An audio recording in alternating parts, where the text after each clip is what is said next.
Ketika malam di langit Timur Tengah seharusnya sunyi, langit justru dibelah puluhan rudal. Radar-radar pertahanan berdengung dan dunia kembali menahan napas karena untuk ketiga kalinya Iran membalas. Operasi ini mereka sebut True Promise 3, sebuah janji yang tak pernah padam. Sebuah dendam yang disusun dengan penuh kalkulasi dan sebuah pesan bahwa perang ini belum selesai. Tapi jangan buru-buru menilai, karena di balik setiap peluncuran ada kode. Di balik setiap serangan ada diplomasi yang retak. Dan di balik setiap rudal ada sinyal. Sinyal kepada Israel, kepada Amerika, dan kepada dunia bahwa Iran tak lagi ingin jadi penonton di medan geopolitik.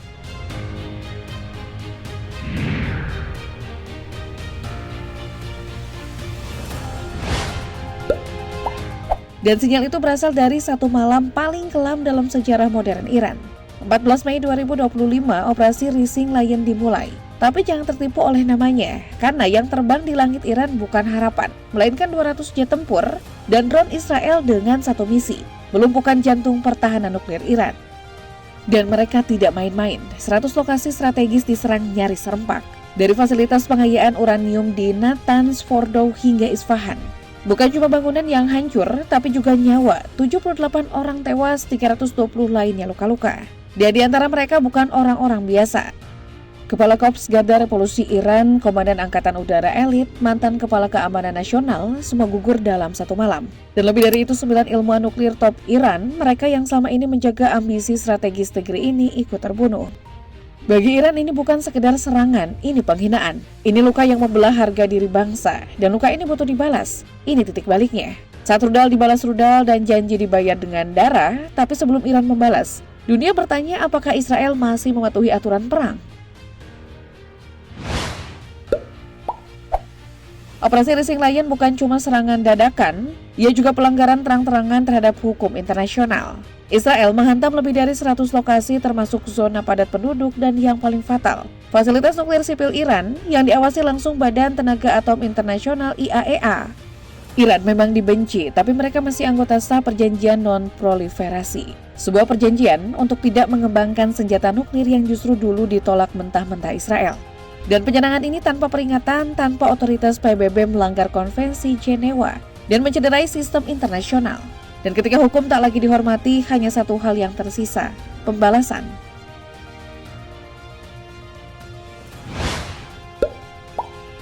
Iran membalas hanya 14 jam setelah langit Iran dihujani api.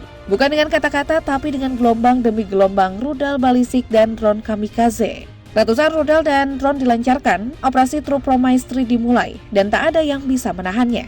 150 target masuk daftar dari pangkalan militer hingga jantung kekuasaan. 3 pangkalan udara utama Nevatim, Telnov, Ovda, Porak-Poranda, jet tempur terbakar, hanggar runtuh, dan untuk kesekian kalinya sistem pertahanan Israel kewalahan.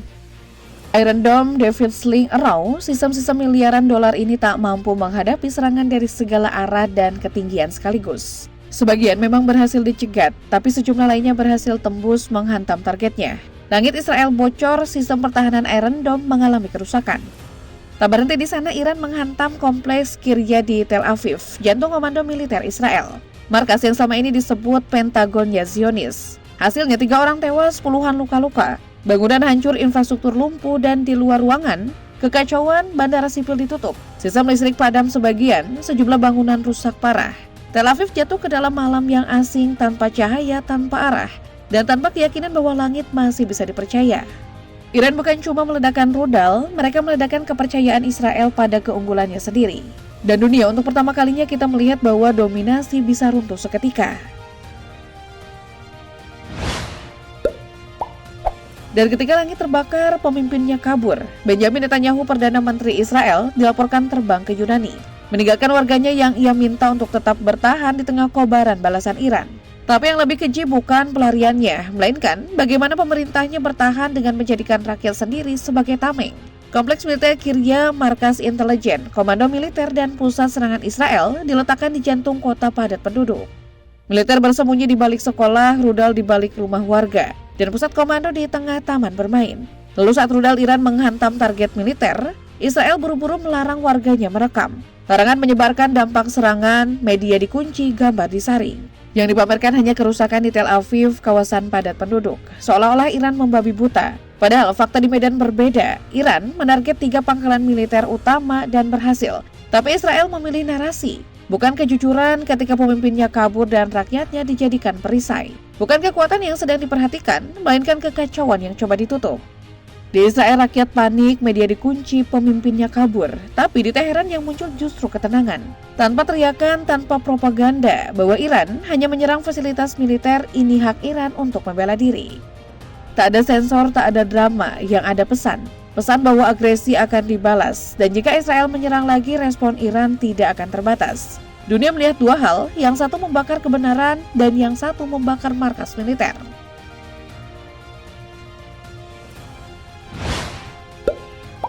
Dan ketika asap belum sepenuhnya hilang, panggung global pun retak. Rusia mengecam keras di parlemen PBB. Putin menyebut serangan Israel sebagai pelanggaran brutal terhadap kedaulatan. China memperingatkan agar tak ada standar ganda. Agresi tetaplah agresi meski dilakukan sekutu barat.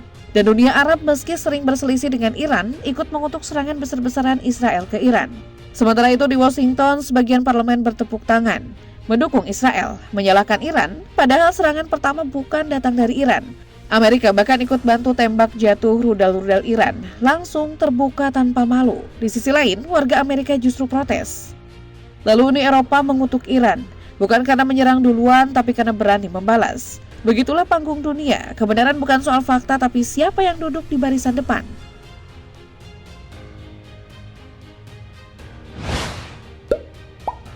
Dan dalam peperangan yang paling menakutkan bukan ledakan pertama, tapi siapa yang datang setelahnya. Iran sudah bicara sedikit kerusakan di Israel cukup, tapi dunia tahu yang datang berikutnya bukan sedikit. Sang kakak akan datang, Amerika, dengan NATO-nya sendiri, dengan legitimasi palsu dan bom berlabel moralitas. Dan senjata-senjata yang katanya aksi lokal akan menghanguskan seluruh regional. Mereka menyebutnya presisi tapi nyawa tak pernah presisi. Inilah skenario ekskalasi saat tanah di bumi hanguskan. Dan sejarah menambahkan babak baru perang besar di Timur Tengah. Atau ada pilihan kedua, deeskalasi, saling turun tangan, bukan dengan drone, tapi dengan diplomasi. Bukan dengan koalisi senjata, tapi tekanan moral global. Karena jika dunia terus diam, perang berikutnya tak akan dimulai dari Israel atau Iran, tapi dari panggung diam yang membiarkannya. Pertanyaannya bukan lagi apakah ini akan meledak, tapi siapa yang akan selamat saat semuanya terbakar.